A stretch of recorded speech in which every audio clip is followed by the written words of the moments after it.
Hi there. If you're just starting your family tree journey, it's totally normal to want to dive right in, maybe with a subscription to Ancestry.com or even a DNA test.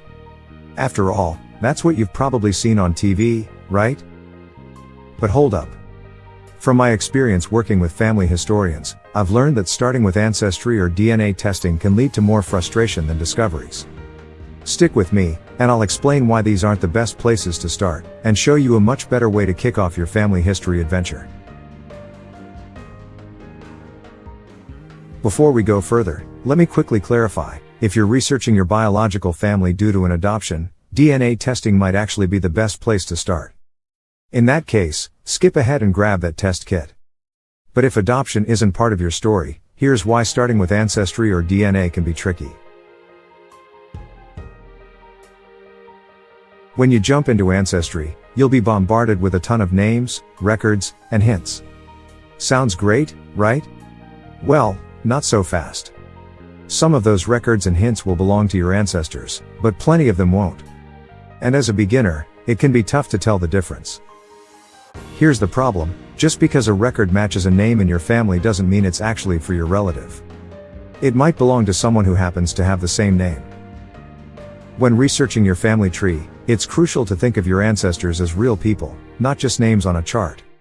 Your ancestors were unique individuals. Just like you, they had specific birth dates, places they lived, jobs they worked, and family connections. By using this information, you can tell your ancestors apart from others who might share the same name. If you focus only on names without those extra details, you risk adding people to your tree who don't belong there, and that can lead to a lot of unnecessary frustration down the road. DNA testing can lead to similar issues. Yes, you'll get matched to lots of people who are genetically related to you, but without proper context, it's hard to figure out how those matches fit into your family tree. Instead of clarity, you might end up with a confusing puzzle. So, where should you start? Here's the good news: you don't need a subscription or a DNA kit to begin your family history journey. In fact, the best place to start is right at home, and it won't cost you a thing. Start by writing down what you already know. List the names of your family members, along with any details you can remember: birth dates, places they lived, jobs they held, or organizations they were part of. Don't stop with your parents and grandparents. If they had siblings, write down what you know about them too. The more details, the better. Next, search your home for documents or keepsakes. Look for obituaries or funeral programs, birth, marriage, or death certificates, old letters, photos, or memorabilia. These items can provide valuable clues and help you paint a clearer picture of your ancestors. Don't go it alone. Reach out to your family members for stories and information. Some people tell me, "But I'm part of the oldest generation, there's no one to ask." My reply? Look sideways in your family tree. Do you have siblings or cousins?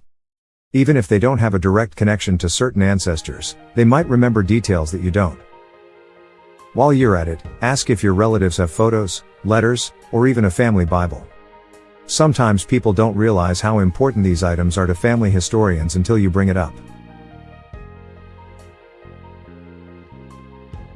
By starting your genealogy research at home, you're laying a solid foundation for your family tree. Later, if you decide to get an Ancestry subscription or take a DNA test, you'll have the context you need to make sense of the results, and you'll be less likely to make mistakes. Exploring your family history is an exciting journey, and there's so much to discover.